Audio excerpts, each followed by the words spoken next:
Welcome to the Who's at the Gates podcast. I, of course, am your host, Casey Phoenix. Thank you, everyone, for joining us once again on another awesome episode that we're doing for the Beyond the Gates TV show. And of course, I have the refreshing, I don't think I've used that word before. Yeah, I have the refreshing Diana with us, my host and very good friend by my side. Diana, do you have anything before we get ready to jump into it? No, I'm ready. I'm ready for today. Okay, because yeah, there for in our eyes there wasn't too much today, so we're about to just run through these little scenes right quick and call it a day. We're starting with the Shanice, Leslie, and Ted part. So let's go ahead and get to that. It's transitioning from the whole Bill Danny thing into this. Shanice? Hey. Hey, I heard you and Nurse Morgan, y'all triaged in ball gowns? How are you still standing? Oh, please, I'm Shanice. Why don't you let a few other nurses take charge for today? I need to be here with Ted. Well, did I miss something? Did he get hurt in the tornado? Is Nicole still not in the loop?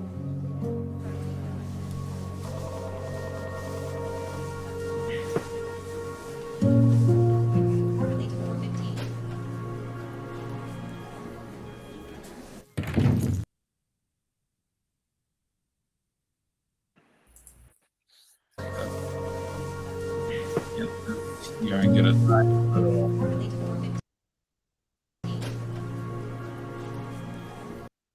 Okay. So, Diana, do you want to pick this one up or you want me to get it?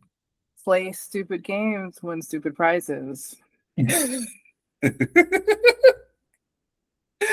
So you saying that she was wrong for entering into a peace treaty with Leslie? I'm saying she was wrong for even choosing Ted in the first place. Like, let's take it back even further. Because this is what you're getting, considering who he was tied to. I'm sorry, but as long as Leslie's around, this is what she has to deal with. A connection with a woman who will never let him forget that he has a child with her. Yeah, there's that. I believe also there is Ted doesn't always know what he wants, even though he says he knows what he wants. And even though Ted is not Father of the Year, I still don't file Ted in the category of, oh, he's a horrible person. Like some things he might do can be horrible at times, but as for him overall, Ted is still one of the good guys. He just has done some dumb things. And I believe Leslie was probably the decision that really, really, really messed up his life, is the number one decision. Shanice, we mentioned this before. Does she want to deal with the baggage? I wouldn't deal with the baggage. I would just be like, you know what? I'm beautiful. I'm a nurse. Let me cut my losses and find me a new man. I mean, she can pack up and go to Genoa City or whatever it's called and go looking for somebody there. I don't want her to get hurt, but like I said, I know it's coming because of Nicole. And that's the gag. It isn't because of Leslie. It's going to be because of Nicole. Because I'll show you what I'm talking about when we get to that scene. But yeah, I'm glad she did the peace treaty with Leslie so they could focus on Eva. At the same time, she can't be surprised when he gets close to her. I told you, people in traumatic experiences, you can't trust it. You can't trust it. I mean, I know you said that they're going to be together. I mean, that Nicole is going to be the driving force. I'm still kind of holding out on that. I don't know if that's necessarily going to be true, but like, it's not even just that. It's just Leslie. And again, I'm not saying that you can't have a relationship if you already have a kid, right? Like if the first relationship didn't work out, obviously there's room to find someone else, right? Like in this case, Ted, right? Mm-hmm. Obviously he can find someone else. I feel like men get more grace in that respect than women do. But again, just because he has, 7 different baby mamas and That 3 we kids. know I don't know how the math works out there. It doesn't mean that he can't find someone else, right? Like, but however, it's just Leslie. That's my thing. It's not even the fact that he has a kid. It's not the fact that he, tried to pay Leslie off. It's not the fact that he lied to Nicole repeatedly. It's not the fact that he even is lying right now. Like he's like, oh, I really did want Eva, though I did want an abortion. It's despite all that. of. It's just not, I just don't think Shanice is never gonna get what she wants. Like Shanice is a person who doesn't need a lot of attention on her, right? Like we've seen it. Like she's very capable, she's very self-sufficient, she's very independent, but she still wants to be catered to and cared for. And I just don't think Ted can do that if he's being pulled away constantly. Because if it's not Kat, it's Eva. And then there's Martin, I think, apparently, like, whatever. Yeah. And then if it's Yeah. not the children, then it's Nicole or it's Leslie. that Right. pull it. Like a lot of people pull at Ted. So yeah, I get it. But okay, let's go ahead and move on to Kat talking to Nicole. So let's get that. Honey, your dad's been looking. Scratch that one. That's not the one. 2742. I forgot. That's the first half. We're skipping that because we need to get right to the meat and potatoes of the scene. So here we go. I'll be in the kitchen if anybody needs me. Thank you, Chelsea. Thanks, Charles. Always. Okay, breathe. I am your mother. There is nothing that you can't say to me. Whether you feel small or mean or afraid, that doesn't define you. But what I do matters, right? What if that equals no Eva? Mom, you never ever do the wrong thing. You always just rise above and give. Hell, you'd give Leslie your liver if it came to it. Do you know what I gave her last night? A piece of my mind. I was ready to throw down with Leslie because she was trying to pull Ted away from looking for you and Dani to look for Eva. Turns out it was her daughter who needed him. And now I couldn't feel worse about it. But that fact doesn't make me a bad person and Leslie a good one. Exactly. Everyone's giving me the stank eye, looking at me like I owe Eva my liver. Like her being sick just erases everything she was before. Now, I'm not a heartless bitch, but I'm not a forgetful one either. And this moment is bringing up all of the bad things that she's done to you. Oh my gosh, it's not rational. But it feels like she orchestrated the ultimate setup. Either I save her, or everyone hates me forever because I didn't. And if the roles were reversed and I was in that hospital bed, she would let me die. Honey, you can't know that. Oh no, I do. She said it.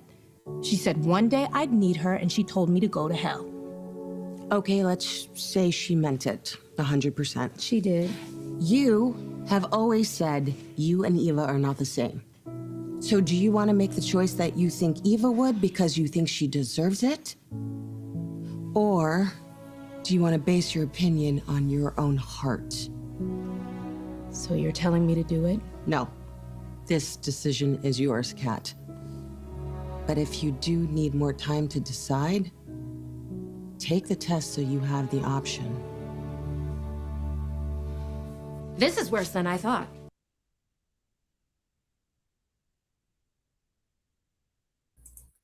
I have a question.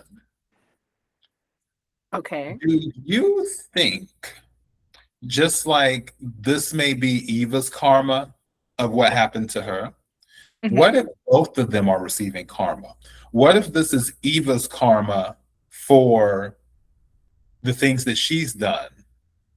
But also, what if this is Kat's karma for not making peace with her? What if they're both receiving karma right Yeah, I can see that. I mean, like, this is Kat's hell, like, plain and simple, right? Having to make a decision about a medical procedure. Because she said earlier, she was telling Chelsea, she's like, I wouldn't even hesitate if it was for you, if it was for Martin, if it was for my mom, people that I love, I would do it. I am actually kind of doubtful of that because it just seems like she's very hesitant to medical procedures. It's just, Yeah, she doesn't want to do it. I don't. She would do it, I believe, but I don't think she'd just be like, "Oh yeah, me first." I Right. don't She get that. it wouldn't be this much of, yeah, sure. Yeah, you know what? That's actually probably more accurate, right? It wouldn't be this much of a, like, you need seven people to yell at her to finally get her to do it. I do think she'd be a little less like selfless about that, or more she wouldn't be as selfish about it, I guess. I think that's the way I'm gonna phrase it. Because that whole thing with the BRCA gene, it was like, it was about her, right? Like, her personally. She's like, even though a lot of people were affected, it's not like she had to save anyone else's life, right? Like, in that moment, it's just her. Um, it wasn't a sacrifice necessarily for anyone else. So a little bit of a different situation, but still, I do think that she's still hesitant about this. The whole karma situation. I mean, I secretly, what I think is going to happen tomorrow is that she's going to be a match, but something's going to prevent her from being able to donate. Now, whether that's also another form of karma for her, who knows? Um, but I will say that will be karma for Eva and for Leslie. Oh, like, oh, they got a match. This woman, that they've belittled and hurt and, backstabbed. She was the answer to your prayers, but that gets snatched away quickly. I think that's what's going to end up happening, is that for whatever reason, she's not going to be able to donate. I hope it's nothing bad, because again, I think that it will, like, I don't know if that's necessarily karma for what Kat's done. Like, because again, what has Kat done? Well, if you talk about the constant attacks on Eva, now Leslie is whatever, but the constant attacks on Eva, one could say that that's it, and that her not making the attempt to make peace. Well, I take that back. She did make the attempt one time. She did do that. That's when Eva was with Tomas, when him and Kat were on the Fritz. Because I'm not going to say they were together, because They were together. it was hot and cold. Kat was They were hot and cold. together. They were together. I don't care what you say. They were together.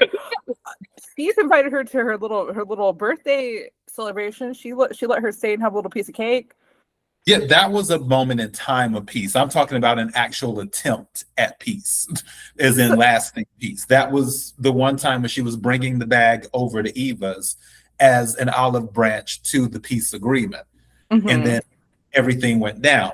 So it's kind of like, okay, she did make that attempt, but after that, it was just constant. And again, I'm playing devil's advocate here. I'm just playing with some ideas and theories and looking to get people's thoughts on it, where some people are like, should there have been a limit on how long she attacked Eva, and should she had eventually given it another try to be like, okay, look, this is my sister. I'll go ahead and just see if we can make this work out, whatever. Not saying she should have done it. Again, I'm just throwing things out there where it's like, well, had she made peace with Eva, would she be feeling the way that she's feeling right now? Type stuff. Or is this just the thing of, because somebody threw out a good point as well, like a good theory too, where Kat is able to do it, but when she does it, she has health complications, and then that pushes her further away from the family because she sort of resents them for pressuring her to do it, that she ends up having her own health complications because she did it. And that would be a good storyline, but I guess the karma would be Ted losing both his daughters for his karma, because had he not slept with Leslie, none of this would be happening. True. So at the end of the day, it's all Ted's fault. I mean, I still don't understand where you said that Eva tried to make peace. I'm sorry. Like, I don't think it's making peace to be like, hey, sorry I ruined your life. Bygones be bygones. Hey, I know I've been steadily trying to creep on your boyfriend and I threw in your face everything he's told me, but bygones be bygones. Hey, I know I actually slept with him, but bygones be bygones. It sound like Eva walked in one of Nicole's dresses and tried to seduce Tomas, and it did not Kind of. She just doesn't have. She doesn't build have that like no. allure. I mean, They what else? You don't invite my boyfriend to your hotel room under the guise for the of book. borrowing a book. It was for the book. Is what it was for. But they built a connection because Tomas and Kat didn't have those type of things in common. Kat doesn't read those books or whatever. Eva does. They were building off of that. Also, Tomas is from the other side of the tracks. Eva is from the other side of the tracks. They connected on a different level. So it wasn't just like, oh, Eva was in a dress with a bunch of cleavage and she falls out. She's like, ooh, come to my, voulez-vous coucher, what is it? Voulez-vous coucher avec moi ce soir or whatever? Like, do you want to come to my bedroom type thing? It wasn't that energy. She was actually trying to build something with him, but it never materialized because, again, Kat kept running hot and cold. 1 minute she wanted Tomas, 1 minute she didn't. 1 minute she wanted Tomas, 1 minute she didn't. And then she's surprised when he goes and sleeps with Eva. It's like, girl, are you slow? If you're using somebody, throwing them up and down like a yo-yo, of course they're going to stray, especially a man. So it's just like, no, I'm not putting it on Eva's end. She decided to become the mistress of temptation or something like that. That's Nicole. Okay. Well, Nicole's first off, it's not like Carlton or Kyle were taken or even hot and cold with someone else. So being a temptress, Nicole just got it, right? She just has the lure. Eva was very calculated about it and actually tried to get Tomas, knowing that he was interested in Kat. She even admitted so to Martin. Martin called her out, and she was like, "Yeah, maybe it was I wanted something that Kat had." So Eva always has this feeling that she wants what Kat has, and I think part of it's not all just Eva, right? And also Tomas will catch these hands one day. I am waiting for the day. I'm waiting for his downfall. So don't get it twisted, y'all. Bad Mojito is also on my list of people that just need to be taken out. A lot of this is also Leslie being like, you deserve what she has. You for merely existing, you deserve what Kat has, and that Eva is owed all these experiences. So it's a lot on Leslie and also a lot on Ted, because Ted being like, I wish I could have been there for you. I wish, even though I did want you aborted, I wish we had those memories together. All this BS that Ted is spewing now that like her life is on the line.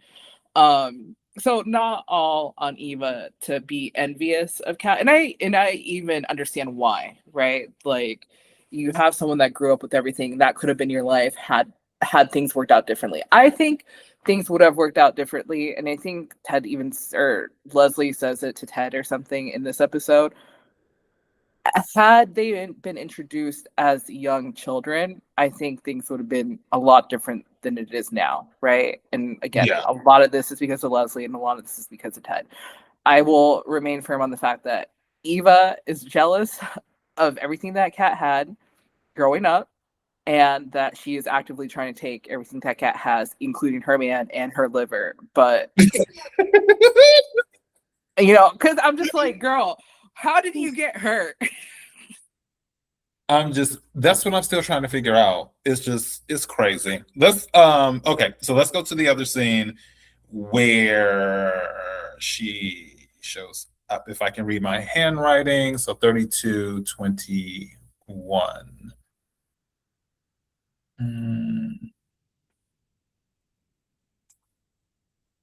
All right.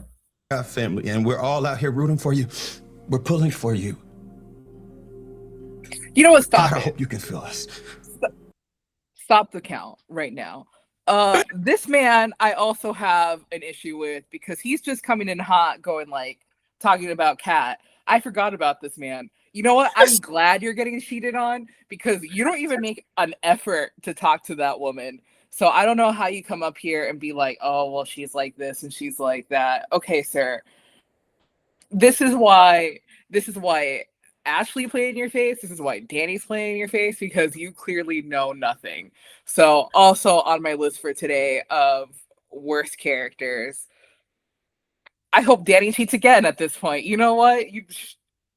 Wow. That'd be karma. Wow. We will not be doing Andre slander over here because Andre also is a good man. So whatever's going on with him and Kat, I get where he's coming from because Andre has that Martin thing too. Like, what is your duty? This is how some of these people are feeling. It's your duty. And also because Andre is such a kind-hearted person. It's like, how could you let someone die?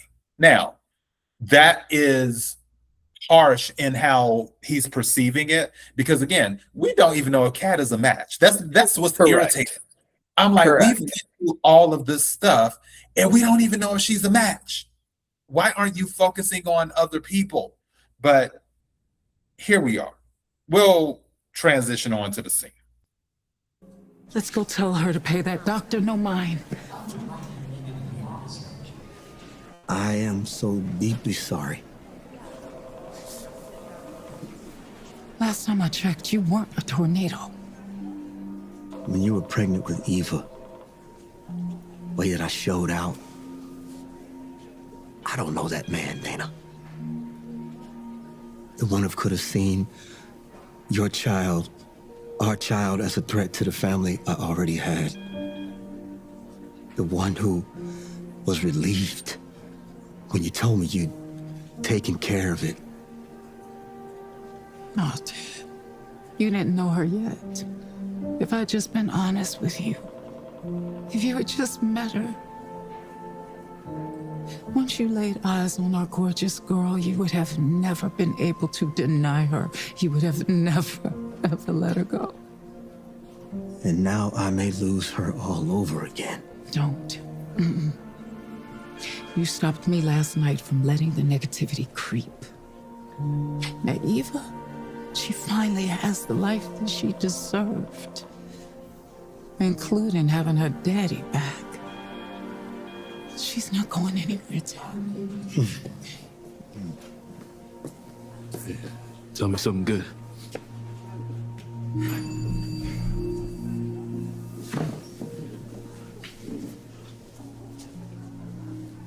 Baby.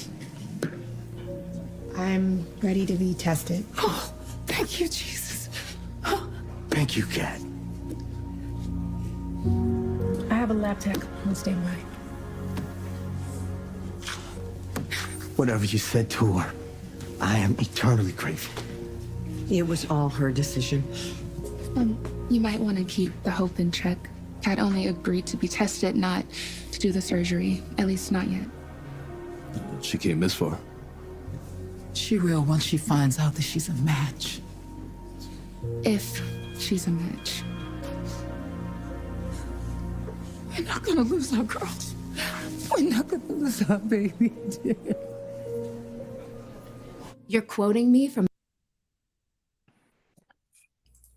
That look that Nicole gave, right in that We're part. not gonna lose our girls. We're not gonna lose our baby. That right there. That's why I keep saying Shanice will get hurt. See, Nicole is not over this. She wants Ted back. that's how you're interpreting the look, because I'm interpreting that look as, so this is why what you were doing while I was upset over my 17th miscarriage. No. Okay, let's be clear. That's how I'm interpreting her look. Of One like, can say that this man ruined my life over this woman. That's how I'm looking at this. I'm getting a combination. It is, there could be some anger there, but also there's jealousy there. Don't get it twisted. There's jealousy in that look. And what you're saying, there's that energy too of why did you sleep with that heifer?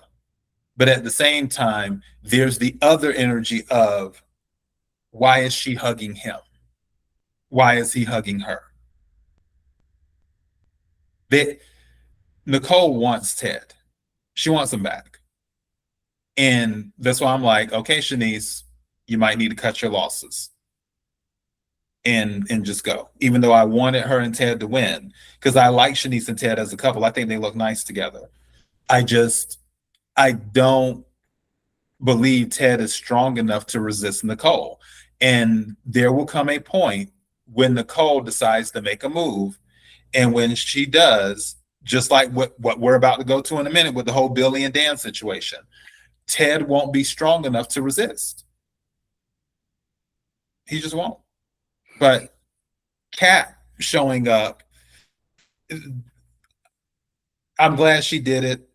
That way we can finally find out if she's the match. But at the same time, I'm with Chelsea, like, let's set expectations here.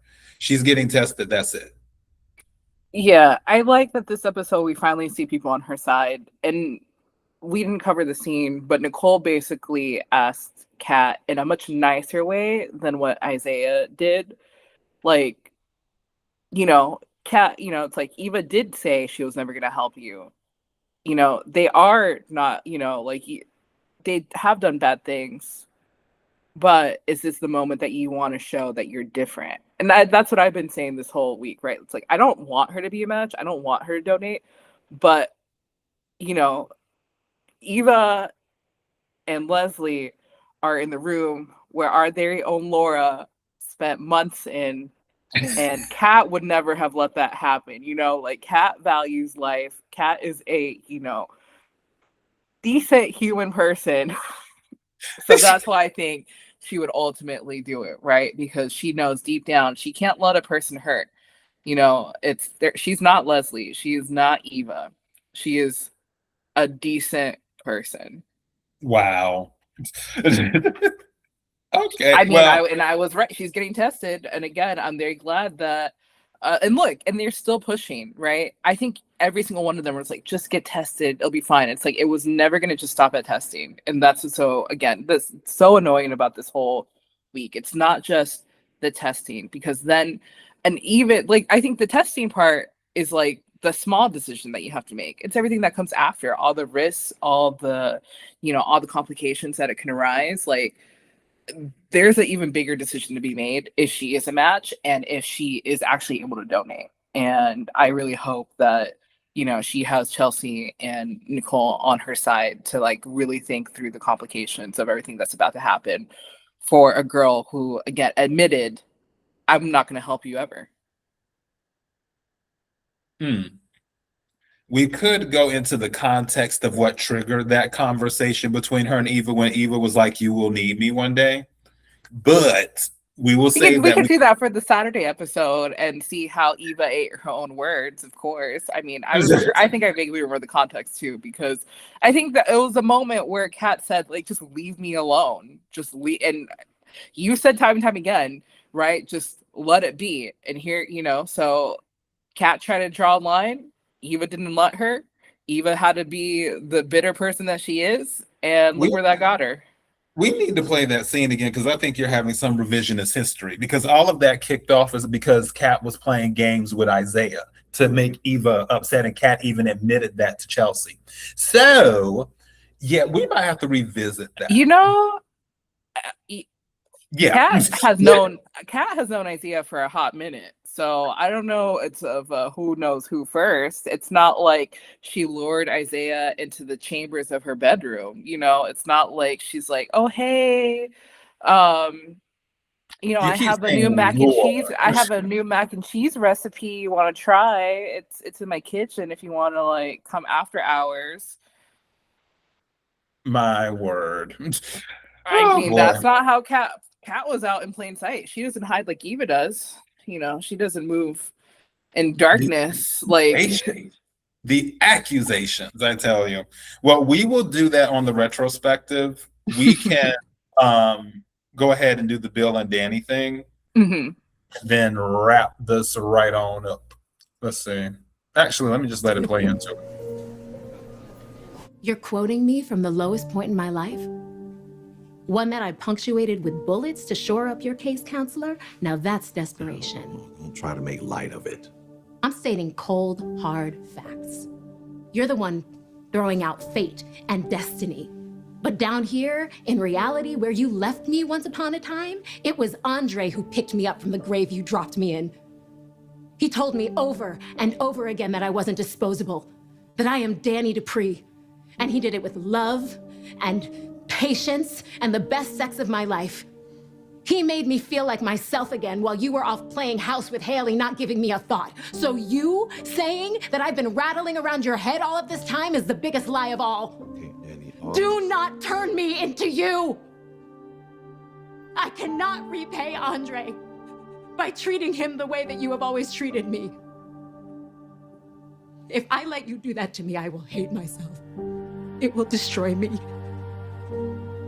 Please. Not another word. And you have mine. And it's not because of the ultimatum or for Andre. Then why? Because I've hurt you enough. And I won't do it again.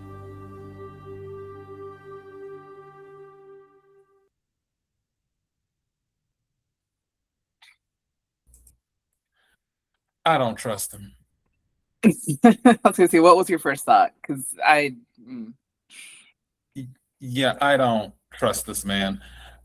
He's like, oh no, I'm not. Trust me. As soon as Andre says something slick, and then also because I know his ego has been hit, because he actually tried to compare them sexually. Him and Andre is what Bill tried to do during the beginning of their conversation in one of the scenes for this. And Bill has said, oh, now that you have a recent comparison or something like that, he had said. And I'm just like, dude, why are you trying to compare yourself to Andre? You know you cannot compete with Andre. You're not on Andre's level. So why? And then sure enough, Dani comes out and says the best sex she's ever had. And I'm like, well, that answers it. So yeah, it's this thing with Bill. Bill's ego will get the best of him, and he will have to do something to get his lick back at Andre, because just like we saw Nicole being jealous of the whole Ted and Leslie hugging, we have Bill who gets jealous of Dani and Andre, and rage filled at times too. So I don't trust anything Bill says, and Bill is going to do something that will mess it up. And he says, oh, I'm not going to do it because I love you, Dani, and I've hurt you enough. When has that ever stopped Bill?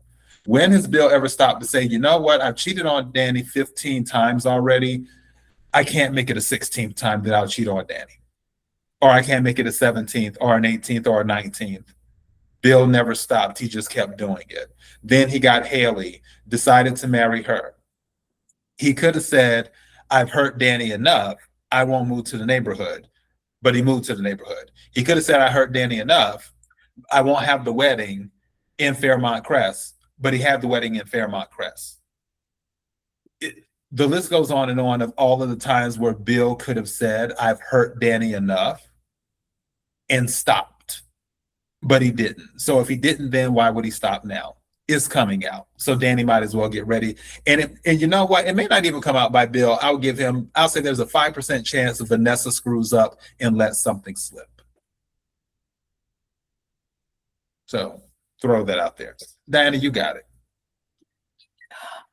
So from Bill's end, the whole he's gonna say something.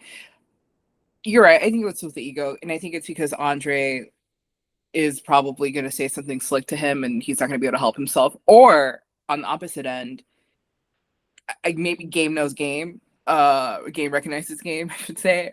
Haley is on his case, so I think she's eventually going to get something out of him and figure out that he slept with Dani, right? That he cheated. I think it's either one or, and that's how things are going to unravel, because she is really on his case about it. Like, she doesn't completely trust him with all that. I mean, this is all of this talk from Dani is kind of empty to me, and I just kind of glazed over it. Like, it's a nice speech.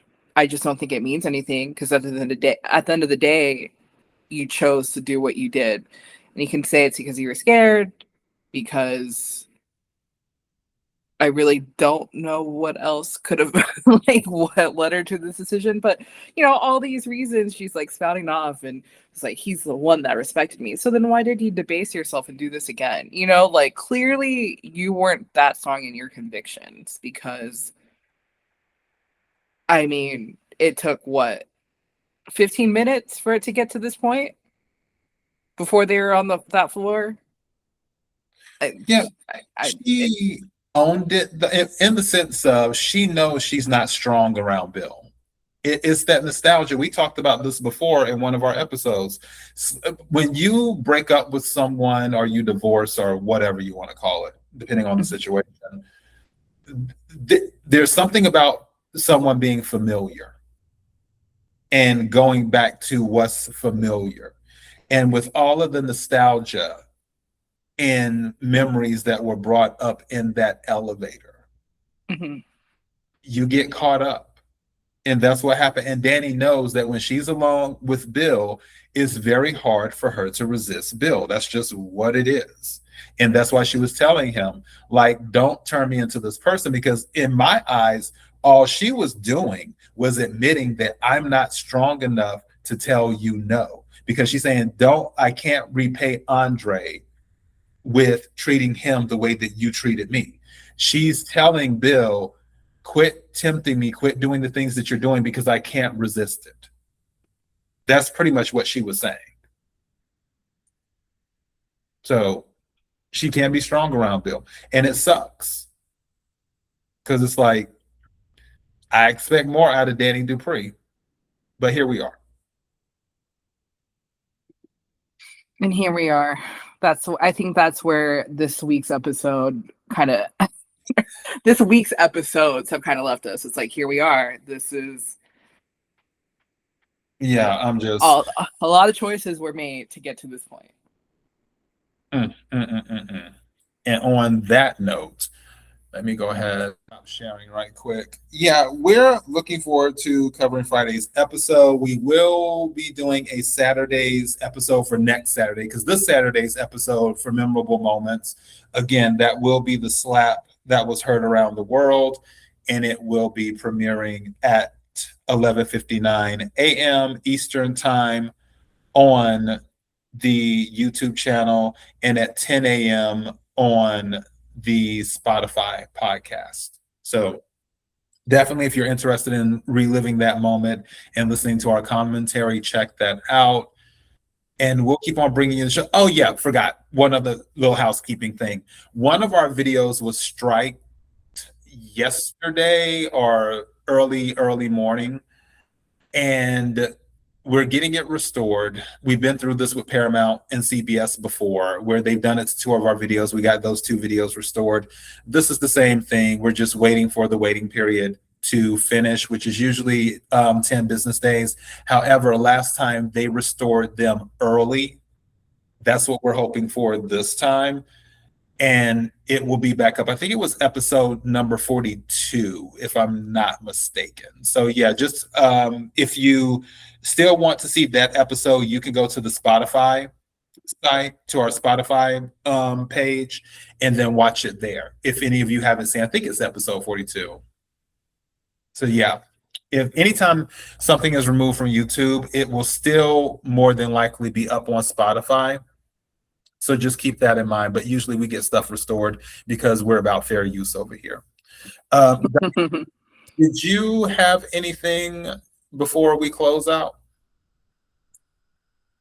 Tomorrow we might get justice for Laura. Oh, we shall see. We shall see. Everyone, thank you for liking. Thank you so much for commenting. I've been enjoying being in the comments with all of you. All of you are so funny and amazing, and definitely we appreciate the love. And until next time. Bye.